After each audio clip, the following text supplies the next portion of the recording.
Darlings, have you ever been in a relationship with someone you thought that they were God's gift to the world?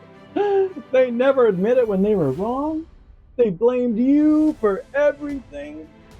And somehow you ended up apologizing just for existing? Oh, honey, that's not love. That's more of a hostage situation. Now, imagine that on a national scale. That, my superfans, is what happens when a country falls in love with a narcissist. And trust me, America is in a toxic relationship. Now, I know narcissists. I used to be one. A little self-absorbed, always the main character, allergic to accountability, but I'm a recovering one, which means I can spot them a mile away. So today we're going to talk about how America became obsessed with narcissists and how they took over politics and why people keep falling for us. Spoiler alert, it didn't happen overnight. This one has been brewing for decades. How narcissism took over American culture. Well, let's rewind, shall we? Because the rise of narcissism didn't just happen. It was cultivated. First, the self-esteem movement of the 1970s to the 1990s. The birth of, "You're so special." Back in the 1970s, a bunch of well-meaning psychologists thought if kids believe they're special, then they'll be successful. Oh, what did we get? Participation trophies, inflated egos, and a generation that couldn't handle criticism. Now, don't get me wrong, I love confidence, but real confidence comes from effort.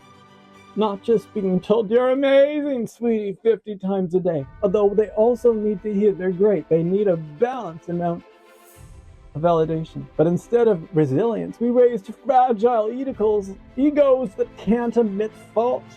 What do fragile egos do? They double down. They blame. They never say sorry. Sound familiar? Number 2, the Reagan era. Greed is good. The 1980s, the birth of self-interest politics.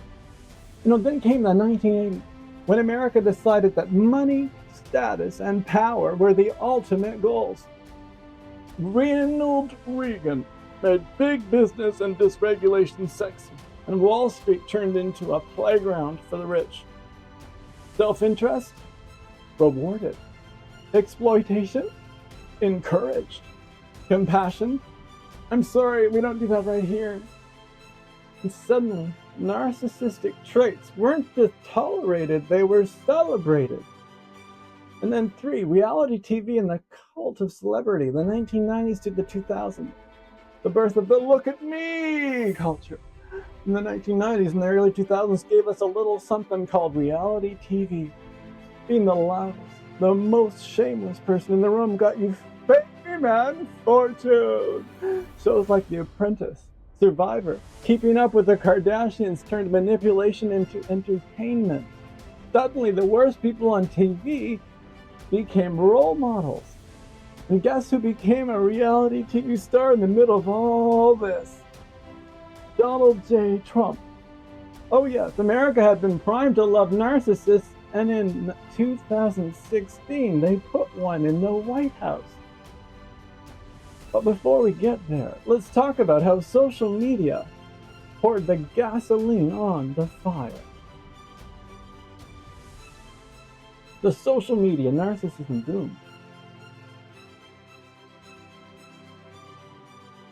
Oh, social media. The place where everyone becomes their own PR team.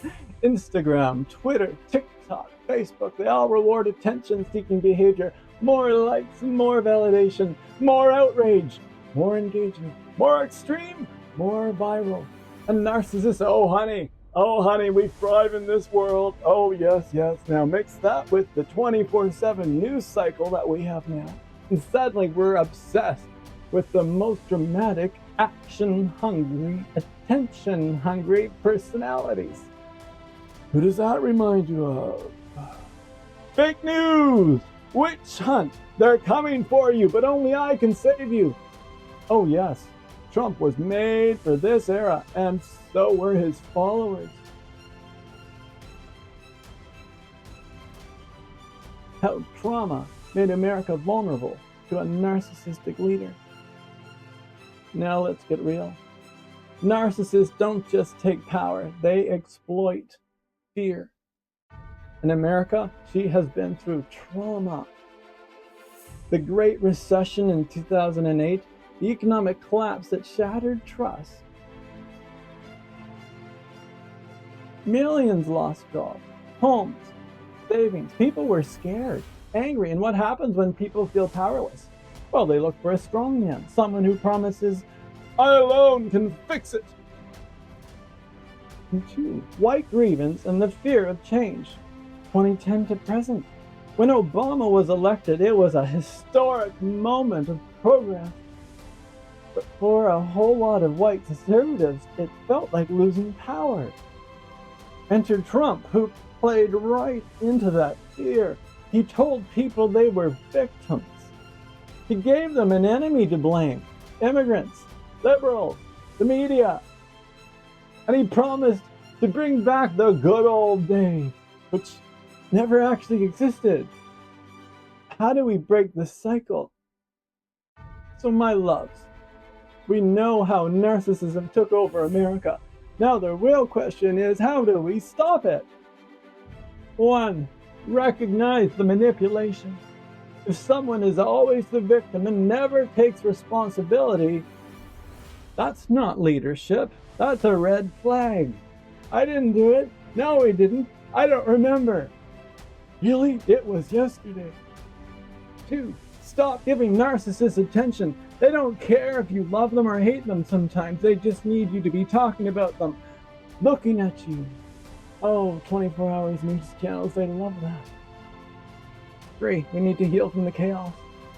When you grow up in a dysfunctional home, dysfunction feels normal. In America, you need therapy, babe, because the truth is, narcissists don't have power unless we give it to them. And if we stop feeding them, they starve.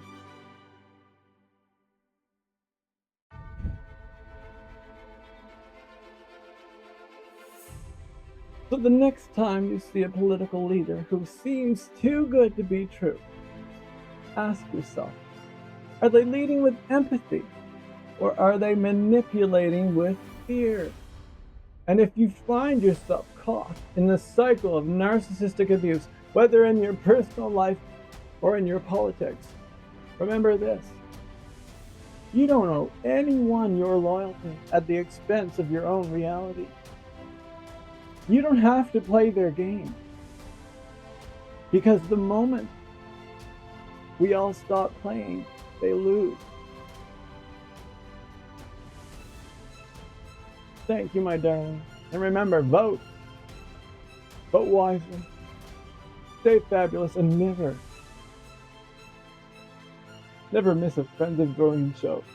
Oh, they're so fun. Welcome to Friends of Doreen, where we spread messages of equality, belonging, and acceptance for all humans. Because all humans are human, and all humans deserve human rights. And others are not evil.